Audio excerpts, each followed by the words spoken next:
Welcome sa aking mini vlog mga anak ko. Ako ang tita, mama, ate nyo. Ang aga ko namang nagising sa araw na ito kasi Sabado, day off ko. Kinukulit kasi ako ng pusi ko. Gusto niya ng kalaro. Liit-liit pa niyan pero ang kulit-kulit na niyan. Paano pa kaya pag lumaki siya, di ba? Tapos bigla akong nagutom, kaya sabi ko, punta na nga ako sa kusina. Baka merong itlog at hotdog.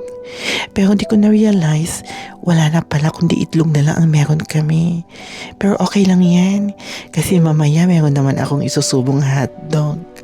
Charot! Kaya eto, meron pa pala akong tirang adobo mula kagabi. Kaya sabi ko, ipapainit ko na lang yan, pati yung kanin. Masarap din kasi yung iniinit na kanin at saka adobo. Samahan mo pa ng itlog. Pero itong itlog na to, iba ha, itong itlog. Anyways, hindi naman ako yung magaling talaga magluto. Pero susubukan ko dahil gusto ko maging asawa ng Arabo. Channeline, ibabalik ko na yung itlog. Baka kasi makita pa ng iba't kunin nila. Eme. Ayan, gusto ko din ng maglagay ng magic sarap kasi kulang na yata sa sarap. Tingnan nyo naman ang aming lutuan, napakaliit. Parang ito lang yung bagay na maliit sa buhay ko. Batihin ko ang itlog, ganito po.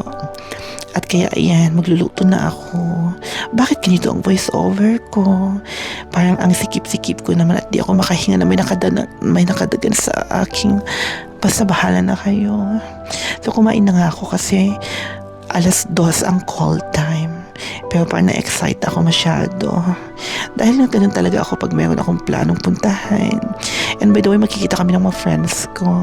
Habang nasa daan kami, nakita ko tong pusang cute na ito sa Murakabat. Cute niya na gusto kong iuwi kaso nga meron na akong kiting. After that, tumambay muna kami sa Juice World. Kasi napakadaming lalaki naglalakad dito.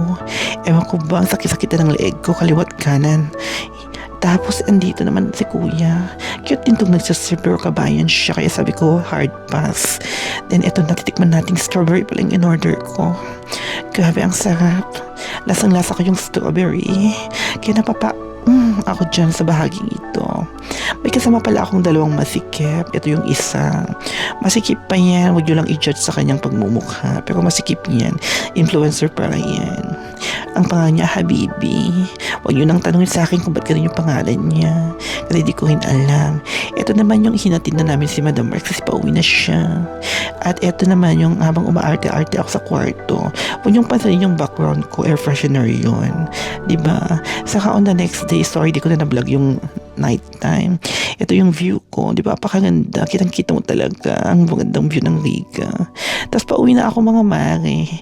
Ewan ko, walang katuturan tong voice over na ito. Pero pagtsagaan yun na.